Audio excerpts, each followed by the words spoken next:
hindi raw kaya ng Philippine Airlines na ibigay ang inaprubahan ng Department of Labor na mahigit 200 milyong pisong compensation package para sa Flight Attendants and Stewards Association of the Philippines o FASAP. Ang buwelta ng FASAP, hindi raw sila mag-o-overtime. Nakatutok si Ruth Cabal.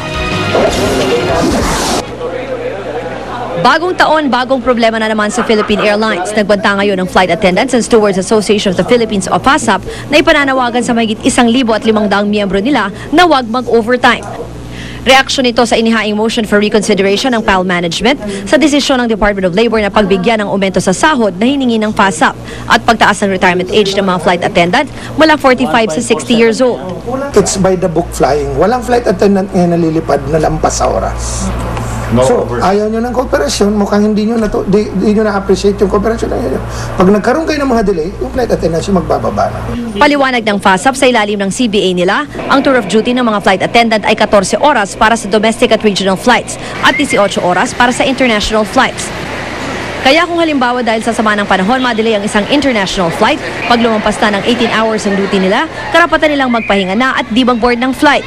Pwede rin daw na kung inabot na sila ng maximum tour of duty habang nasa himpapawid, bababa na lang sila ng eroplano kung saan man mag-stop over ito. Pag nagkaganon, madedelay ang flight at siguradong perwisyo para sa mga pasahero. Dagdag gastos pa raw ito sa PAL dahil sa ganitong operational delay, sagot daw dapat ng PAL ang pagkain at hotel ng mga pasahero. Pero pagtitiyak ng PAL management, di naman daw maapektuhan ang operasyon nila sa banta ng FASAP na di pag-overtime. Inapila ng PAL management ang desisyon ng DOLE dahil hindi raw nila kakayaning bayaran ang inaprubahan ng DOLE na 222 million peso compensation package para sa FASAP. 105 billion pesos lang ang kakayanin nila. Lalo pat mula 2007 raw, umabot na sa 15 billion pesos ang lugi ng PAL. Hindi pwedeng yung kita natin ngayon i-allocate natin para doon sa salary increases ng previous years. No? Kaya ang sinasabi nga namin na dahil nalugi kami doon sa mga nakaraang taon, ang kaya naming ibigay yung mas maliit lang. Ginit din ng PAL ang posisyon nitong nagkasundo naman daw ang PAL at FASAP sa retirement age na 45 at ito rin daw ang industry practice sa iba pang airlines sa Asia. Magsusumiti raw agad ng comment ang FASAP sa mosyon ng management para agad maresolba ng DOLE ang kanilang kaso. Ruth Cabal, Nakatutok, 24 Oras. Tuwing pista ng itim na Nazareno, nasasaksihan natin ang malalim na debosyon ng marami nating kababayan. Hindi ito pinalagpas ng ating mga youth scooper. Nakatutok si Josh Villanueva. Malapit ang nakuna ni youth scooper Roland Roldan ang karosa ng itim na Nazareno sa prosesyon. Isa siya sa daan-daang libong debotong nagpumilit makalapit sa poon o makahawak sa lubid. 10 taon na raw siyang namamanata. Inabangan din ni youth scooper Blue Tinio ang pagdaan ng poon sa Loton sa Maynila. Nasa itaas siya ng bubong ng underpass nang kunan ang mga litratong ito. Hindi nalalayo sa kanya ang pwesto ni youth scooper Martin Judiel San Diego, college student. Kumukuha siya ng litrato para sa kanilang campus newspaper. Hindi naman pinalampas ni youth scooper Sherwin Suaverdes ang pagdaan ng karosa kagabi malapit sa kanilang bahay sa Aguila Street sa Quiapo. Pwede rin kayong magpadala ng mga video at litrato ng mahalagang balita. Mag-log on lang sa www.uscoop.tv. Para naman magpadala ng text o MMS, i-text ng Scoop, space, message, space, ang inyong pangalan at address at ipadala sa 4627. Paalala lang po sa ating mga youth scooper, yun lamang pong mga video at litrato na pagmamayari nyo mismo ang ipadala sa amin. Tandaan ninyo mga kapuso, basta may balita sa lugar ninyo, i-youth scoop ninyo. Chika Minute! Good Monday evening mga kapuso. Narito na ang mga buena manong chika ko sa inyo for this week. Concert ni Charis sa isang amusement park. Dinagsa kahit maulan. Kailan kaya siya mapapanood uli sa Glee?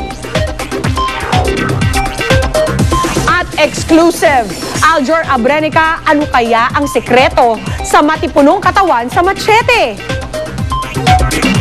Ang mga yan at iba pang chika, tutukan mamaya sa Chika Minute. Jiggy?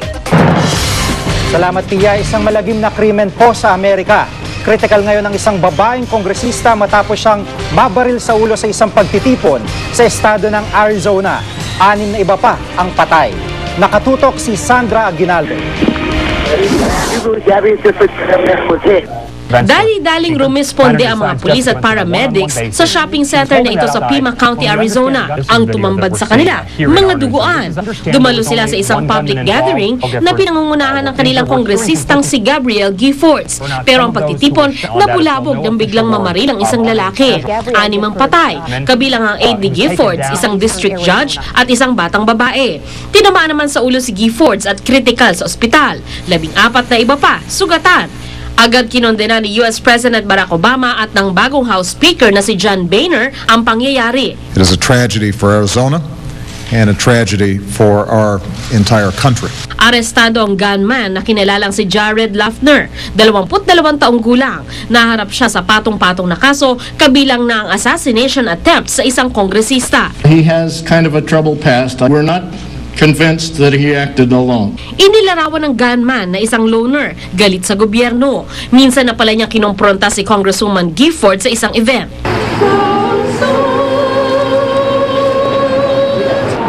Arizona at Amerika nagluluksa sa malagim na krimen. Sa gitna nito, nabuhay ang debate. Masyado nga bang maluwag ang gun law, partikular sa Arizona? Biktima ba ng matinding debate sa politika ang Democrat na si Giffords? Bago muling mahalal noong isang taon, matindi ang naging kampanya laban kay Giffords ng mga konserbatibong Republican na kaalyado ni dating Vice Presidential candidate Sarah Palin.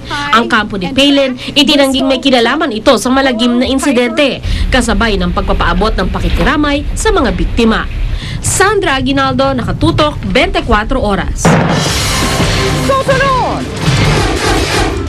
Bagong silang na sanggol, patay nang itapon sa basurahan.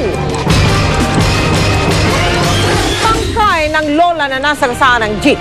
Tinangkaw manong itago ng driver sa ilalim ng isang truck. Si Pangulong Aquino nagbisikleta bilang bahagi ng kanyang New Year's resolution. At retiradong nurse nag-ampon ng mahigit 60 aso. Tutukan na dito sa 24 oras. Yan po naman ang silip ng trapiko dyan sa Merong Kamuning. Sa harap po yan ng Mega Q-Mart. Makita po natin ang mga sasakyan na may pulang ilaw. Yan po yung mga papuntang Cubao, Green Hills at Makati. Medyo banayad naman ang lagay ng trapiko dyan. Samantala yung sa puti, medyo maano na yan naninikip na rin Yung po naman ang mga papuntang East Avenue, Quezon Avenue, Muñoz at Monumento.